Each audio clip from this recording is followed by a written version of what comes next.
Hello, everyone. Supervisor Jim Desmond here with you on another hot topic that's been around for a couple of years. It was here pre-COVID, it was there during COVID, and still here after COVID, and that's homelessness.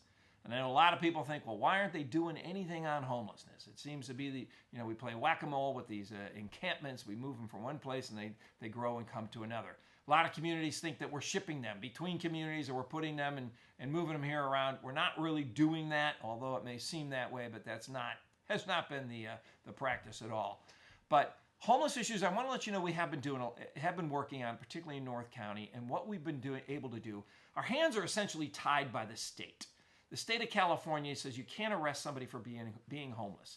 And if somebody refuses help to get into programs or refuses to get off the street, we can't force them into treatment. And unfortunately, most of our homeless right now are people and the ones that live in encampments, are people that just don't want any help. They don't want any rules. They don't want any help. And unfortunately, our hands are tied as far as removing them. So what we have been focusing is what we can do. And what we can do, and what we have been doing in North County and throughout the rest of the county as well, is focusing on mental health. Most of the people that are homeless, they have a mental health issue. Being homeless actually exacerbates that particular situation, and that unfortunately they cope with it with drugs and alcohol. And so what we've been doing is focusing on mental health. And some of the things we've been doing is before, we didn't have any places for people to take even their family members or even for the police. We had very few places you could take somebody who was having a mental health crisis. So what we did in North County is we've opened up 3 places now in North County along the 78 corridor for people in mental health crisis, a place for them to go, a place for families to take them 24 hours a day. We're open 24 hours a day, 7 days a week. And these basically are mental health ERs. We call them crisis stabilization units. We've had one at Palomar Hospital that the county has put money towards and enhanced that crisis stabilization unit. We just opened up a few months ago last fall in Vista, a crisis stabilization unit, and another one in Oceanside. We'll put the addresses up here on the screens for all of those 3 different units. There's only 5 throughout San Diego County, and we have 3 of them in North County along that 78 corridor. So these are places you can go to take your family members, or if you don't know really where to go for somebody in a mental health crisis.